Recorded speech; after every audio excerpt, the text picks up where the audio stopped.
Good afternoon. It's actually really nice to be here. I've learned so much myself, and the things I'm going to talk about today are actually three things.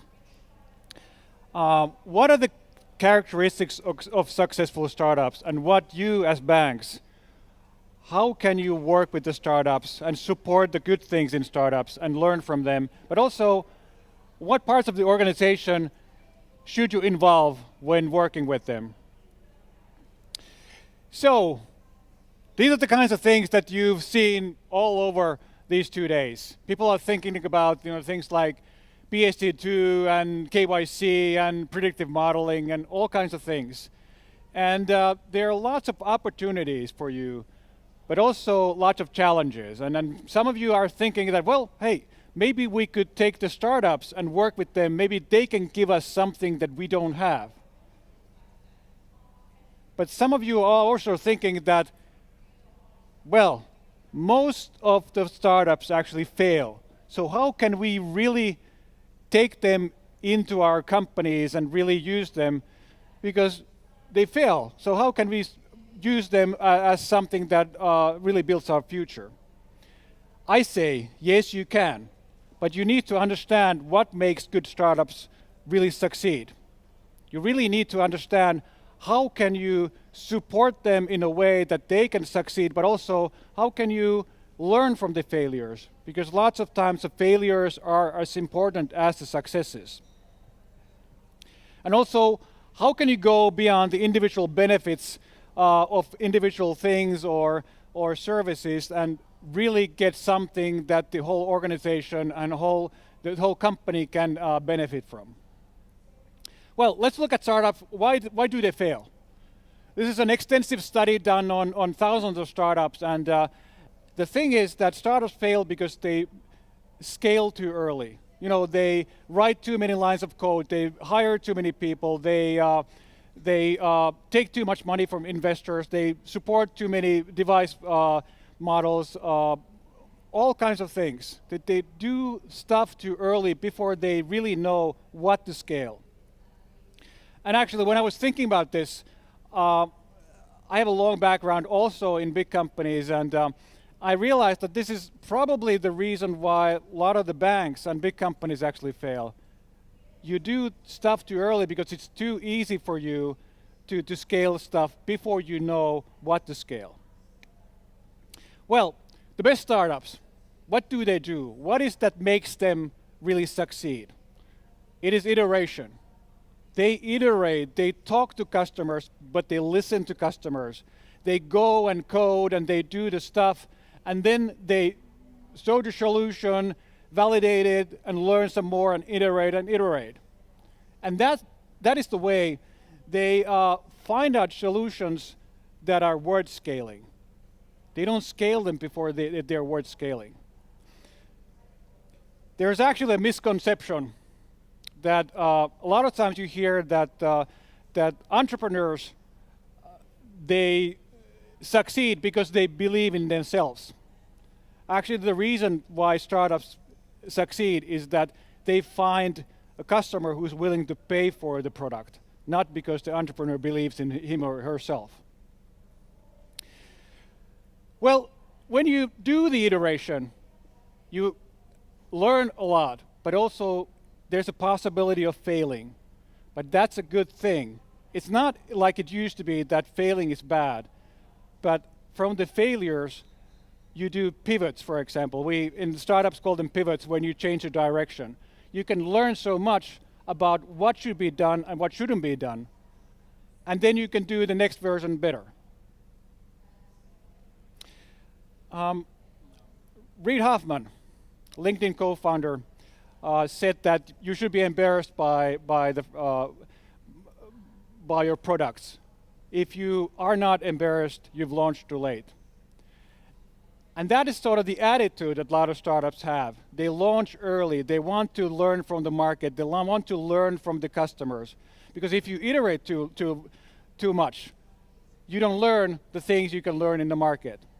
And then when you launch, you do the stuff again and again and again, so that you improve whatever you can provide for the customers. Of course, as banks, you will say that, well, we have the Precious brand, we are not able to ruin that, and we have to take care of that. Well, that might be true, but that's another reason why you should work with startups. They can do that. They can test things in the market. They can do stuff for you so that you don't have to ruin your brand. And then you can reap the benefits of that work. So, the first thing, let the startups be startups. Let the entrepreneurs be entrepreneurs. Look for the results when working with startups. Don't look for the familiar ways of doing things. The entrepreneurial spirit and the drive is a great force. As banks, you can use that to your benefit because they can do stuff that you can only imagine. They can do, as entrepreneurs, they're willing to go the extra mile, and they will want to work for you and collaborate with you. So another thing that a lot of times when I talk with banks, I hear that they have a specific problem that they want to solve with startups. So they ask me to matchmake them with this perfect startup candidate can solve this particular problem. But the thing is that this is what I call the Bandaid approach. So you have a very small problem, or maybe a big problem even, but you're trying to look for a very specific solution. The thing is that way you are actually not getting all the benefits that you can get from startups. They can probably solve that one particular thing, but they can always, you are only looking for that one small thing, and you're missing out a lot of the other things that you can get from startups. So you get incremental improvements that will not take you very far. And yes, this makes a lot of sense for a lot of the big companies and banks, because you have the procurement process where the startup is just another item that you can put into that. But the bad thing is that you don't really learn from the startups. You're not getting anything else. You're just getting that one small thing, and that's it. So my advice to you is that don't do that. Don't do that. Make sure that you use the startups for much more. You can outsource the small thing or the big thing, that specific problem that you have. You can outsource that to an existing partner. But use the startups to make a bigger change. Make something that's actually giving your business new opportunities and bigger opportunities than before. You need to break the patterns. You need to break the ways you're used to doing stuff. Because startups are really good at that, and they can help you to do that. You don't know what the future will hold for you. Yes, you know that, okay, in Europe, PSD2 is coming. You know that there are a lot of technical opportunities and challenges. But still, there are even more stuff that you don't know about. And startups are really good at looking at that stuff and helping you to get ready for that. And also, don't try to look only for a few startups. Work with as many startups as possible. The problem with the Bandaid approach is that you tend to work only with one or two startups, but you never know if the startups are really good. You only know by working with them. And work with as many startups as possible. With some of them you end up partnering, with some of them you end up just learning from them about new things. And you both will be happy about that. So, my advice, make sure that you actually work with the startups. Don't just mingle in startup events, or don't just go to startup hubs to have fun with them or have interesting discussions. No business comes out of that.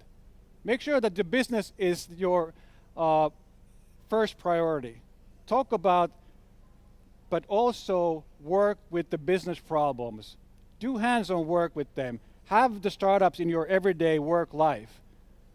That's the only way to get the benefit, but that's the only way that you can get all the new business opportunities that are waiting for you to happen. So, who should work with startups in your companies? A lot of times you see that the R&D and the innovation people are the ones who are working with the startups. And it makes sense because their responsibility is to look for the new innovation processes and other stuff. But the thing is that if they're the only ones working on that, usually the business comes in too late. And you should have the business there from day one. They should be giving the themes, they should be giving the KPIs, they should be giving the goals for the collaboration. That ensures that you actually have a possibility of making your business impact. You have a possibility of really making the startups do real work for you, beyond just demonstrations or prototypes, but really making money out of the collaboration. So the business should be driving that. But also, HR is really important.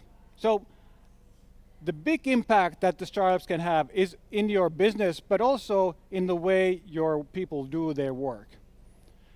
I had the list of the things earlier, the PSD2s and KYCs and others. The thing is that you don't know what's going to happen. No one knows what's going to happen beyond them.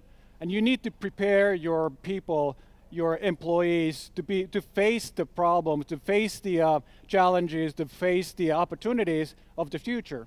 And if you only look at those single things, you miss the opportunity of really being ready for the other things as well. And startups are really good at that. They can help you to get prepared. They can help you to think outside of the box. They can help you to be more agile. They can help you with all of that. So the startup collaboration, you should have the business, but you should have HR as a very good partner there when developing all the future opportunities. Yes, the innovation, the R&D should be there as well, but it should be business-driven very much. So, focus on the business, but have the entire organization to be part of that. That is the way you'll get the real benefits, not just the nice mingling at events. So, I'd like to leave you with a thought. In the end, startup collaboration is about renewal. Startups are renewing your business, the banking industry, with lots of things. Technologies, new ways of serving customers, new ways of thinking about the future opportunities, new ways of satisfying the business areas and the likes. But it's also about renewing the companies. It's also renewing the banks. You're renewing your people internally. How do they work? You're renewing the way you're serving your customers, your business. And the startup collaboration is a really great way to do that. Thank you.